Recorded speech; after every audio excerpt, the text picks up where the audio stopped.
This is day 6 of this July 2022 7-day session.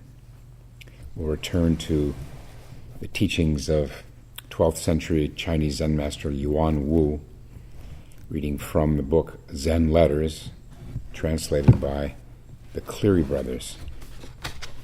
Who else?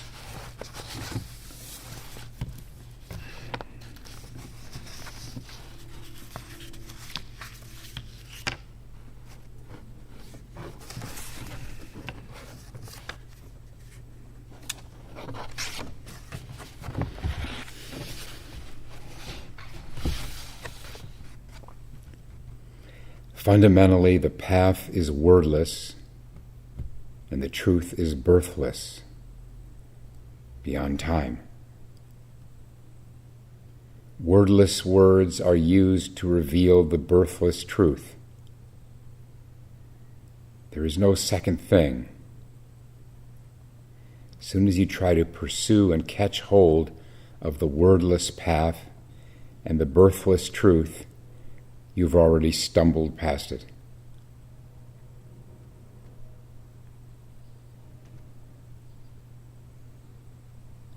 There is no second thing. In this not two, all is the same, with nothing separate or outside.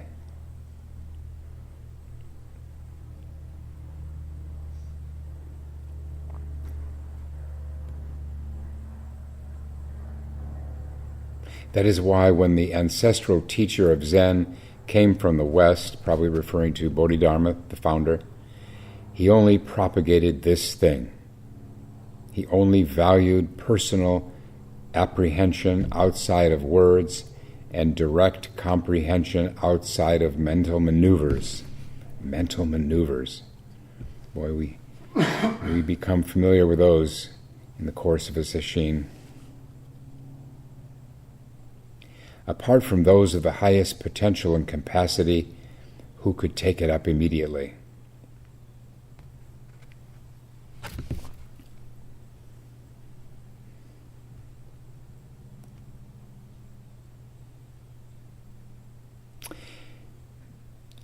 My one quarrel with the Cleary brothers is how many of the words they render as very long, abstract words, multiple syllable words, but who could claim to do any better than they do? Then he says, if you have set your will on this, you do not calculate how long the journey will take.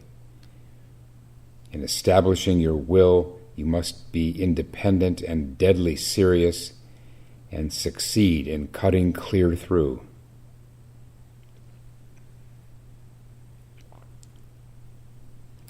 It's never a good sign when someone new to Zen asks how long it'll take. It's hardly a deal breaker. It's just one phase one can go through early in practice, trying to apply a transactional assessment of it. How much time do I have to give in order to get what I want? That falls away as we go on, but it can come back. I hear it too often with people who've been to many sessions without having had a breakthrough, and they go through all these mental maneuvers about how long it's been, how much longer it'll be. It only creates a further hindrance to go through those calculations. It's understandable. I went through it myself for a while, but you just can't give way to those kind of calculations.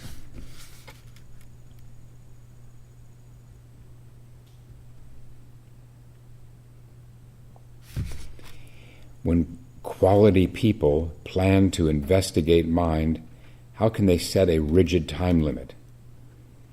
This we've read accounts in Teisho of young ardent monks who say, "Okay, I'm going to give it 90 days, and if I don't get it then within 90 days, then I'm out of here." Must have been, not so rare for these newcomers to set the time limit like that. But he says here, how can they set a rigid time limit? Just achieve deep faith and consistently go forward. You are sure to walk upon the ground of reality if you renew yourself day by day and strip away your illusions day by day. Step back all the way, and it is this. When you reach the point that even this is not established, this is precisely the place to do the work.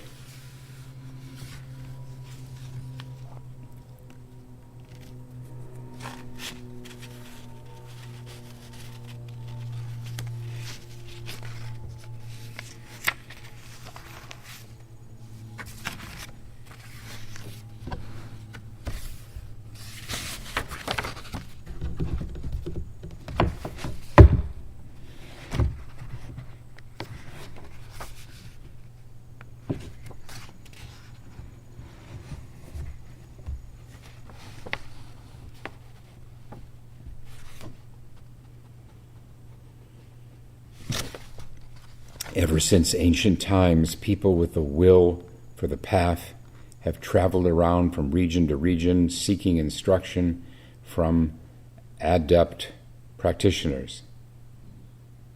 They truly did not let their lives in this world go by in vain.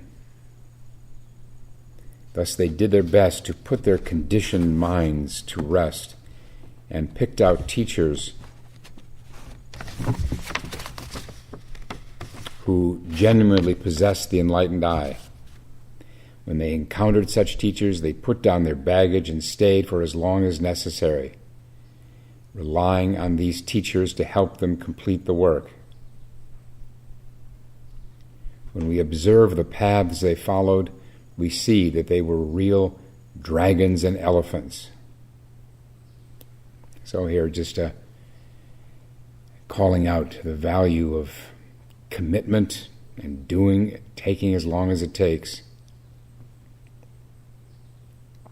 Right now, if you have within you the will to proceed toward the great cause, you must put all your strength into concentrating your focus on it and making your concentration solid and sure. Forget about eating and sleeping. Do not shrink from strenuous efforts. Work hard and endure the pain. If you investigate it with your whole being, after a long time you will naturally achieve certainty and enter the way.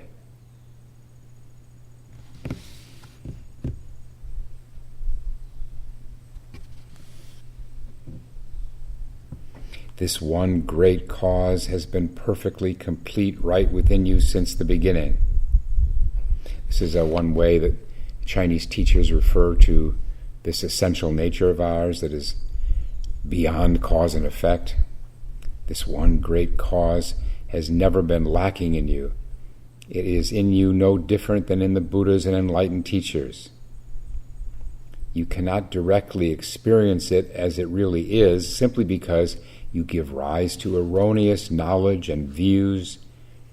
You impose arbitrary separations and occupy yourself with emotional attachments and empty falsehoods.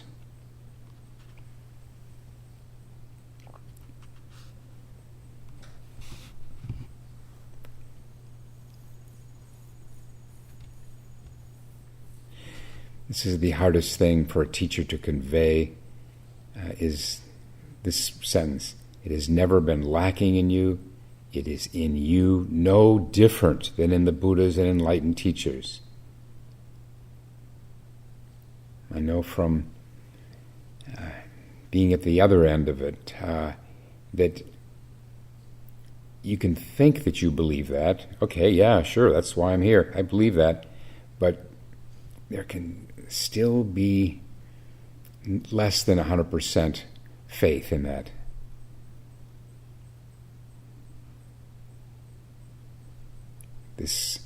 That from the very beginning all beings are Buddha. We hear these phrases, we hear these things over and over and over again, but how much do we really take it in?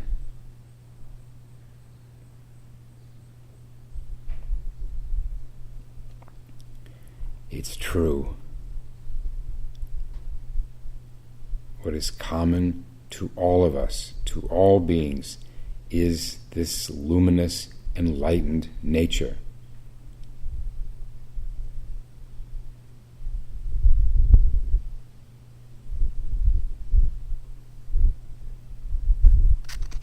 And awakening confirms it.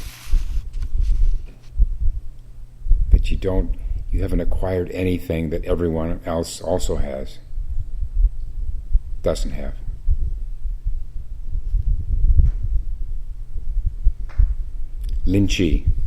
Rinzai said, "What I see, I want all people to know."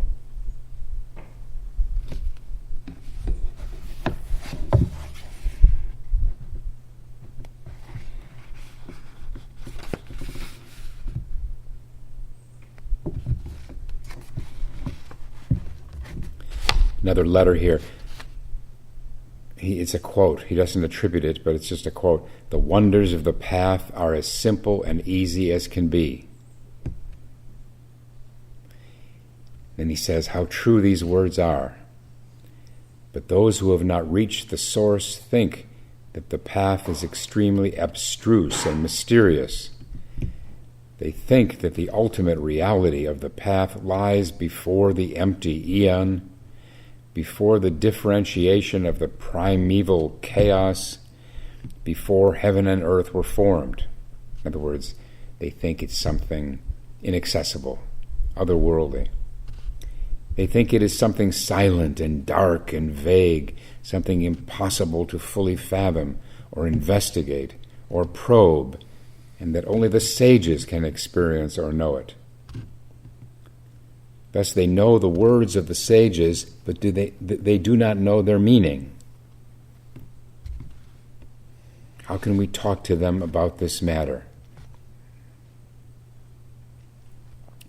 People who think like this are far from realizing that the way is perfect and complete right under everyone's feet, that it is pure and naked in the midst of everyday activities. It encompasses all mental moments and is omnipresent in all places. There is no dark place it does not illuminate, and no time it is not in functioning. It is just that people have been running off in the opposite direction for a long time, branching off in aberrant ways, unwilling to believe in their own Buddha nature, always seeking externally.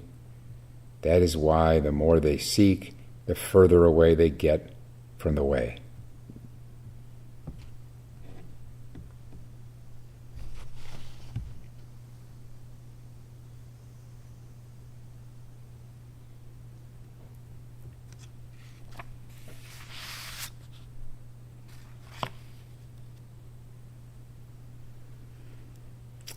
Let me read a passage from another of the Japanese national teachers, Daiyo Kokshi, not our Muso Kokshi from earlier in Sesshin, but Daiyo Kokshi. He says, "There is a reality even prior to heaven and earth.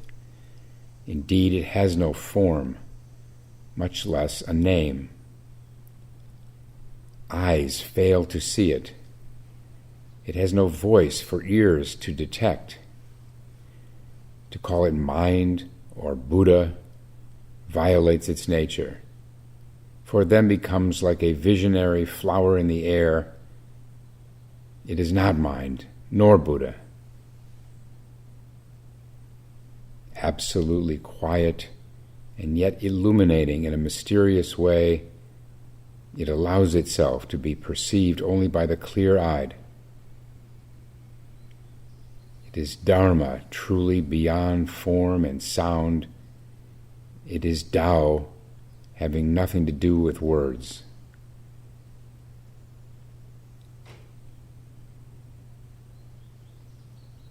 Wishing to entice the blind, the Buddha has playfully let words escape his golden mouth. Heaven and earth are ever since filled with entangling briars.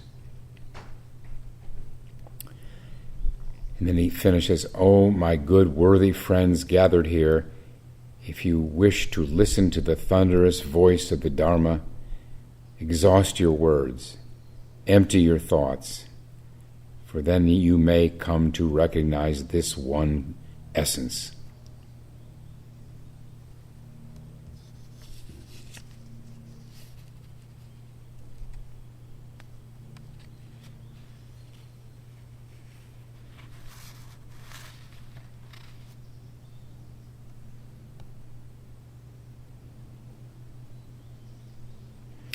Where he says, "Indeed, it has no form, much less a name."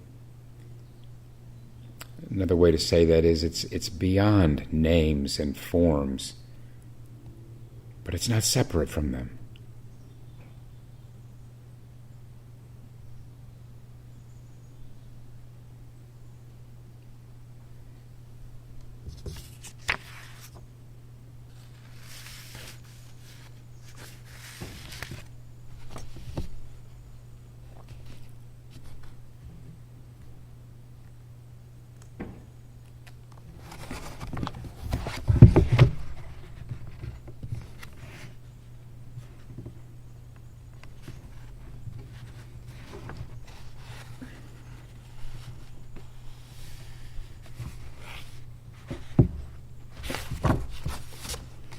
Next letter.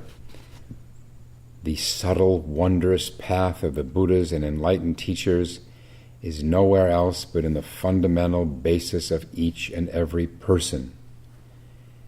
It is really not apart from the fundamentally pure, wondrously illuminated, uncontrived, unconcerned mind. If you have sincerely devoted yourself to it for a long time, yet are still not able to become really genuine, it is because you have been trying to approach it via your intellectual nature and its many machinations. You should simply make this mind empty and unoccupied and quiet and still. If you continue in a state of profound stillness and harmony with reality as it is, for a long time without changing or shifting, there is sure to come a day when you enjoy total peace and bliss.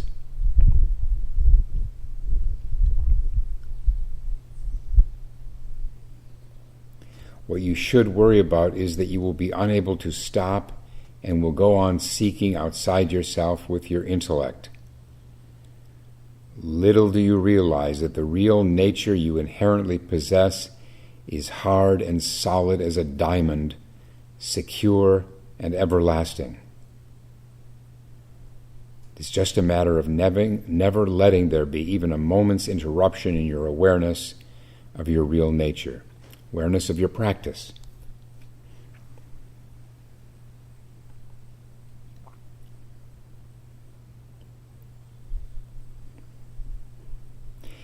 If you put your conditioned intellect to rest for a long time, suddenly it will be like the bottom falling out of a bucket. Then you will naturally be happy and at peace. If you seek teachers and insist on memorizing a lot of their instructions, you are even further off. It means make a substitute instead of just buckling down and committing, doing practice one place good and long. If you go about seeking teachers as a substitute for that, and insist on memorizing their instructions, you're even further off. What you must do is use your bold, basic nature and boldly cut off and abandon your conditioned mind.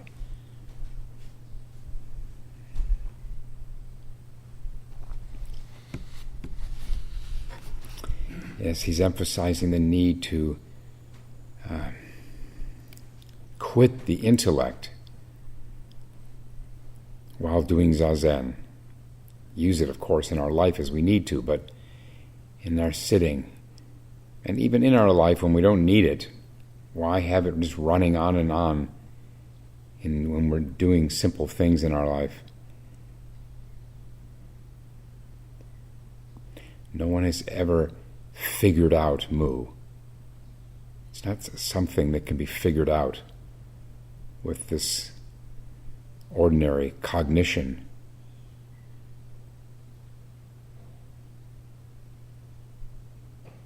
We have to stop trying to figure out anything. Abandon this big brain of ours and just trust that in becoming one with the practice, abandoning ourselves to the practice, surrendering to the practice, we then can still realize it, which is beyond anything, any kind of conceptual understanding.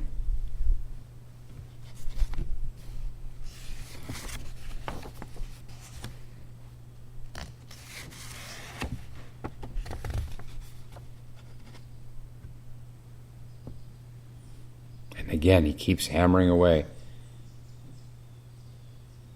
This thing is there with everyone, right where they stand or sit. But only if you have planted deep and strong roots in the past will you have the strength in the midst of the worldly things to be able to push entangling objects away. Yeah, I get another quarrel with the translating. You don't need to push anything away. We just need to notice where our attention is going. And if our attention is getting bogged down in things of the world, anything, then to bring it back to this fundamental awareness, our own mind.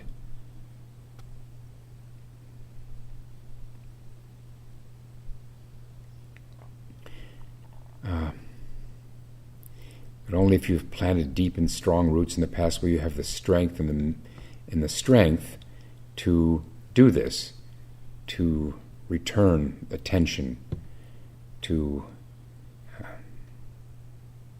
reality itself.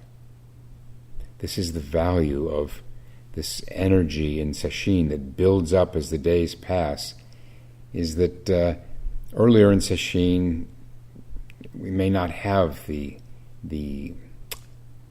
energy, the strength of mind to leave thoughts alone, whereas as it goes on, our odds are better. We stand a better chance of being able to do this. And that's all it is, just returning the attention to the practice and not lingering in our thoughts. At this stage of sesshin, thoughts can become so sticky. Thoughts that just hold us captive. And it takes, because of the power of those thoughts, it takes strength, it takes energy to resist getting stuck in them. I say they're strong thoughts only in their effect, but there's nothing to them. These thoughts have no substance to them, no roots to them. We have to remember that when we're captive to them, even just momentarily.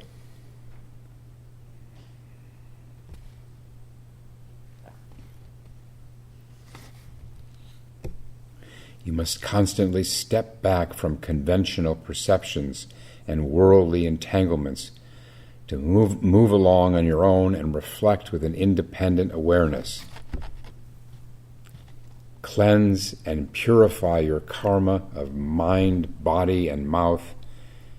Sit upright and investigate reality until you arrive at subtle insight and clear liberation.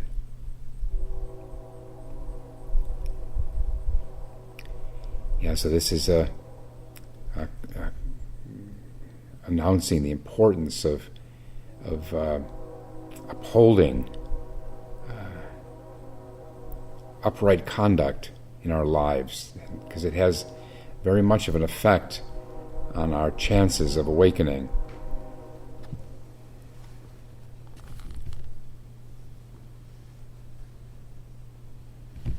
Right in your own life, detach from conditioned views and cut off sentiments.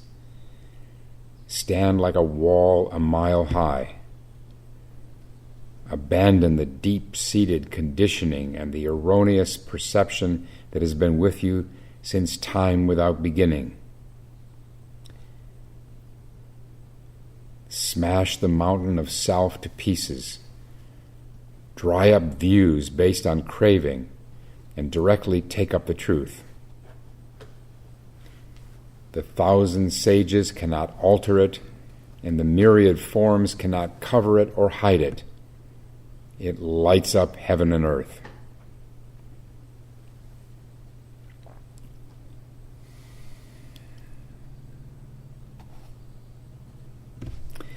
The deep-seated conditioning, we all know the memories that falsely tell us there's something wrong with us, we're inadequate, or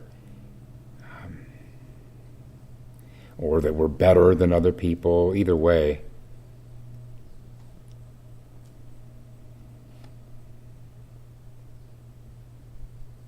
the erroneous perception that has been with you since time without beginning.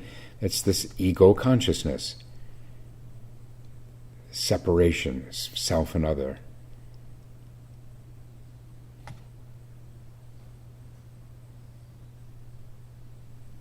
Smash the mountain of self to pieces. This kind of language is vivid, but we mustn't think that there's anything there to smash. We just have to take our attention off the self, the I, the me, and the my, and it will crumble on its own.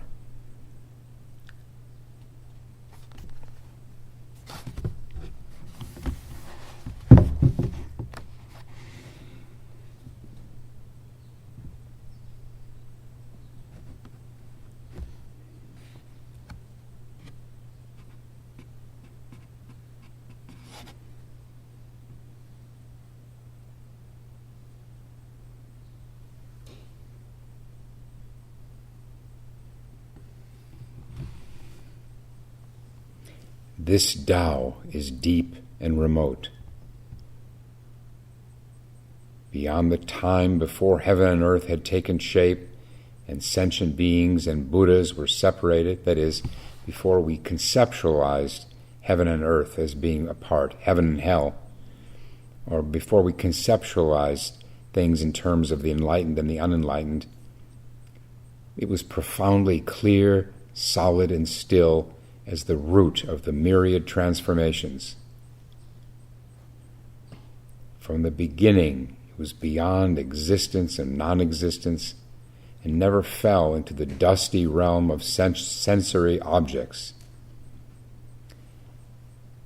This Tao, or Buddha nature, shines and glitters, and none can fathom its limits.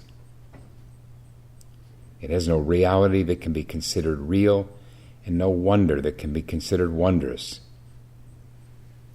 It is absolutely transcendent and lies beyond the scope of concepts and images. There's nothing that can be used to compare it with.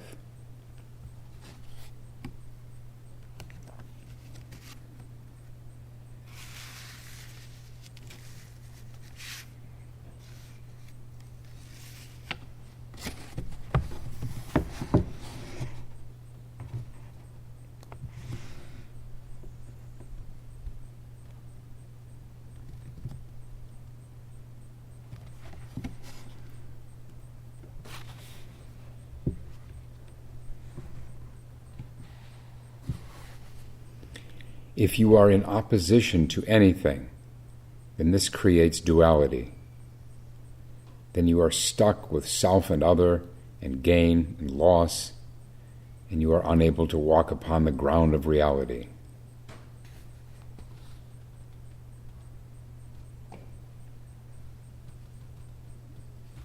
At least to notice, it's so instinctive to sometimes fall into opposition, thoughts of opposition, above all in politics, but to at least notice it and consider whether we're doing ourselves any favors by dwelling in such thought.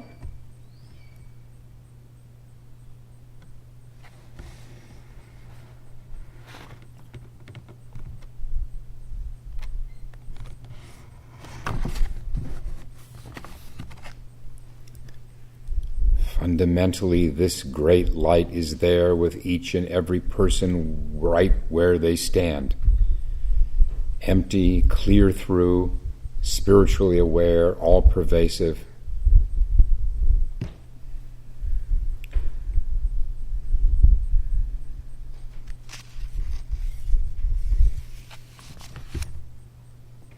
Sentient beings and Buddhas, in other words, the so-called enlightened and unenlightened, are both inherently equipped with it.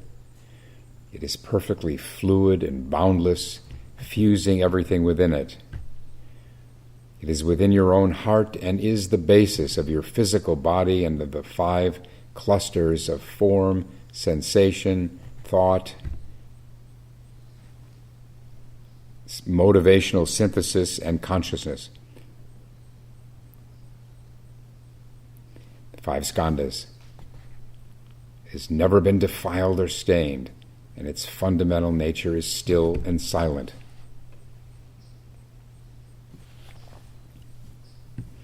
False thoughts suddenly arise and cover it over and block it off and confine it within the 6 sense faculties and sense objects.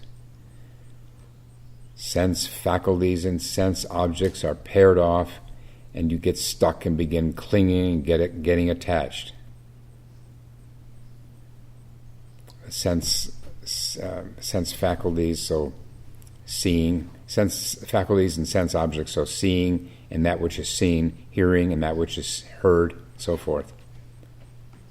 You grasp at all the various objects and scenes and produce all sorts of false thoughts and sink down into the toils of birth and death, unable to gain liberation.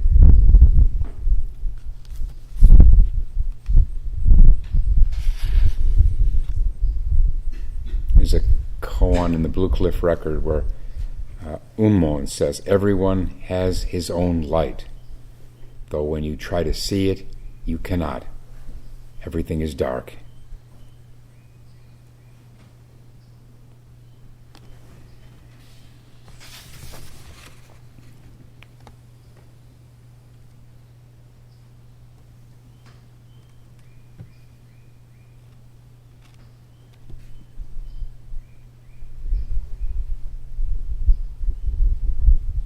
If you want to pass through easily and directly right now, just let your body and mind become thoroughly empty so it is vacant and silent, yet aware and luminous. Well, that's the only way for our body-mind to be aware and luminous, is for it to be vacant and silent, to empty what's in it, this mind.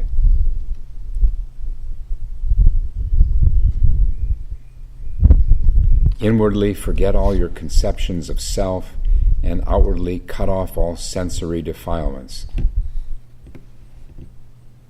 When inside and outside are clear all the way through, there is just one true reality.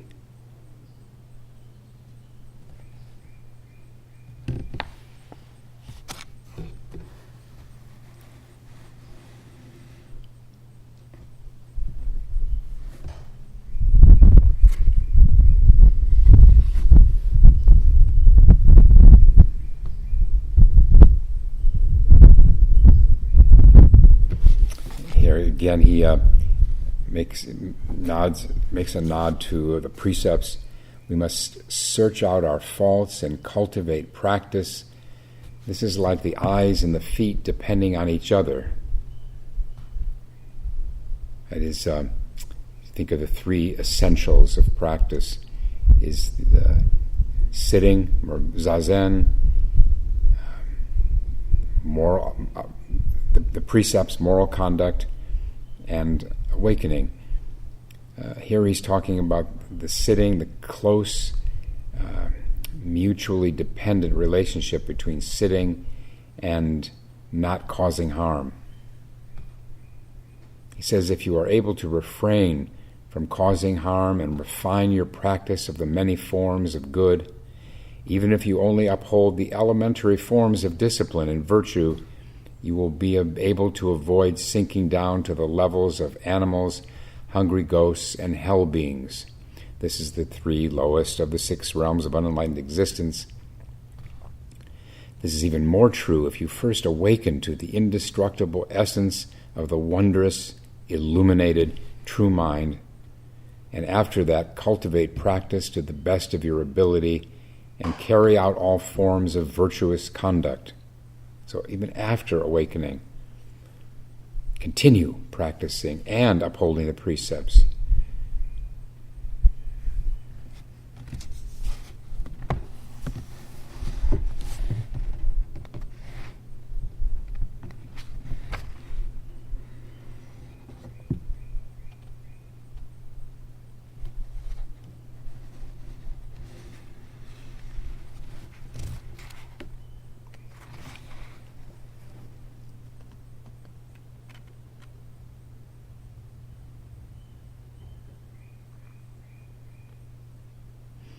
Among the marvels of the Dharma, nothing surpasses the Zen school for experiencing direct, surpassing realization and reaching quick accord with transcendent wisdom.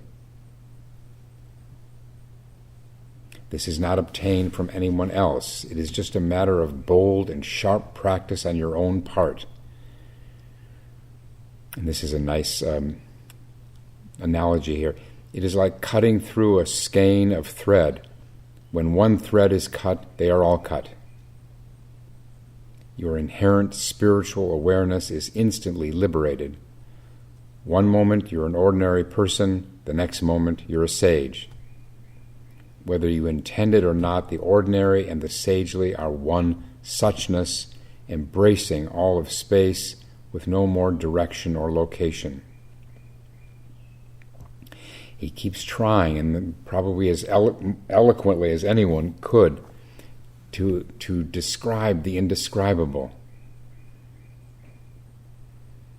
pointing, hoping to inspire some people to take the spirit of what he's saying, to get the gist of it, and so that they might exert themselves to the utmost to experience what he's experienced.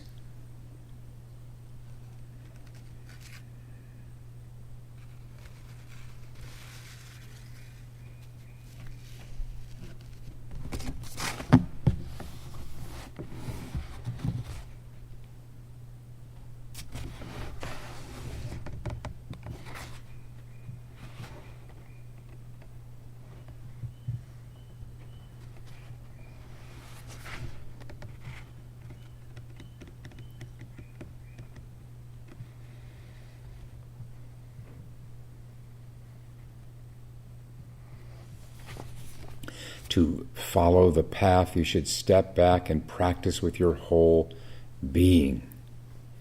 Make birth and death your only thought. The worldly truth is impermanent. This body is not everlasting. Once you stop breathing, then it's already another lifetime. In another birth, you may sink into non-human species, and then you might go on for thousands of lifetimes through countless ages without emerging. I asked Roshi Kapleau once what his understanding was. What it would take to be reborn in a subhuman species, as an animal, let's say, And he was careful. He said, my understanding is that you have to really blow it to sink into animal or other non-human form. But I think he would be the first to say, how would he know? I mean, there's the doctrine, there's stuff we read in books like this. You may sink into non-human species and go on for thousands of lifetimes. This is not exactly the motivating force for many people, but it's possible it should be when you consider if he's right.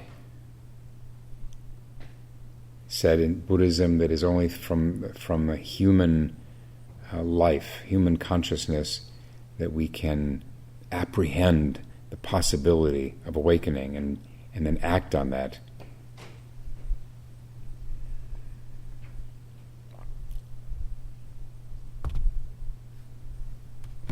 And then he shifts here and says, luckily at present you still have plenty of time. Now is the time to apply effort to turn toward the way every moment without your mind wavering or your attention faltering. Catch sight of it right where you are. When you reach the point where not a single thought is born and before and after are cut off, as beyond time, you will suddenly penetrate through to freedom. It's like the bottom falling out of a bucket. Still have plenty of time. And you could say the same now in Sesshin. You still have plenty of time. Yes, it's only a little more than a day in ordinary time, but that's beside the point. All it takes is to reach a samadhi of one's practice, to get completely one with the breath, the koan, and that's the condition out of which awakening can happen.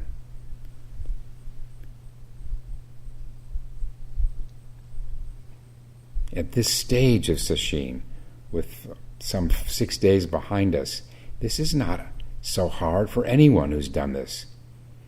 If you're not giving way to doubts, thinking about time, if you just bear down on the practice, you can be shocked at how everything just turns around in an instant. Unexpected.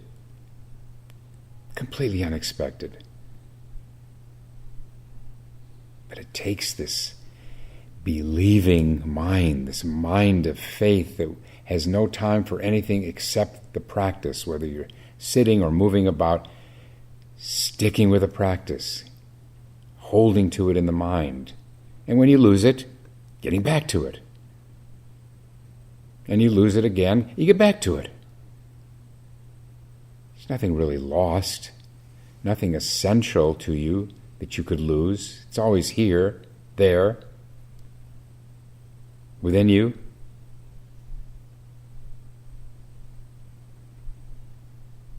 This is the time. These next 24 hours, 30 hours, starting with now. We'll stop and recite the 4 vows.